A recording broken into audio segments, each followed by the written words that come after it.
In the bustling marketplace of a vibrant Islamic city, there lived a merchant named Amir. Amir was known for his wit and eloquence. His words could enchant, amuse, and inspire those who heard them. Yet, beneath his charismatic exterior lay a dangerous weapon. Amir was a man of many talents and ambitions. He was a successful merchant and a respected member of his community.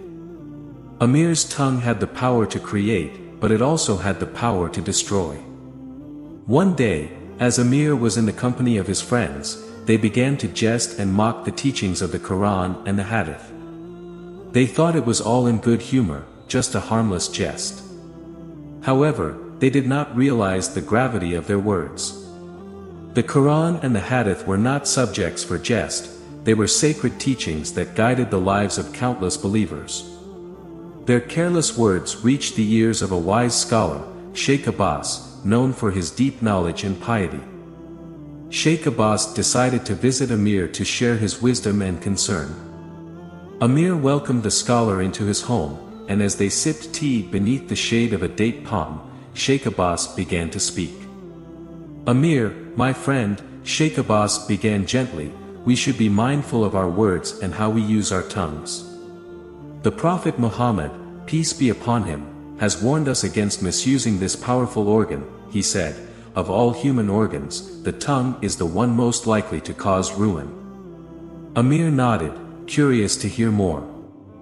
Sheikh Abbas continued, sharing the wisdom he had gained over years of devotion and study. He spoke about the three types of people whom the Prophet Muhammad, peace be upon him, had strongly cautioned against: those who misuse their tongues. They were known as the talkative. The talkative were those who spoke without thought, often uttering words that they later came to regret. The pretentious were individuals who used their words to flaunt themselves, seeking praise and admiration from others. And the arrogant were those who employed their tongues to belittle and insult others.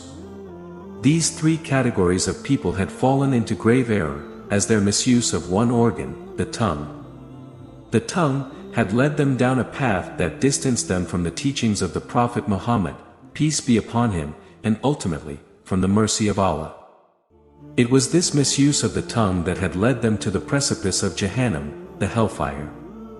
Amir realized that their jests about the Quran and Hadith had been careless and, in some ways, pretentious.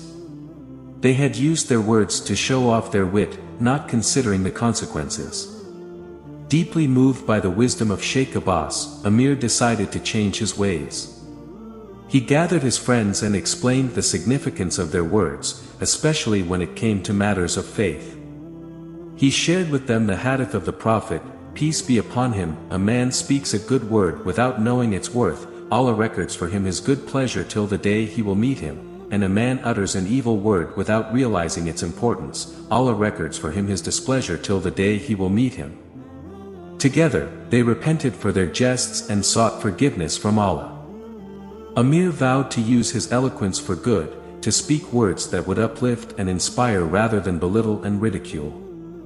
As time passed, Amir became known not only for his wit but also for his wisdom and compassion.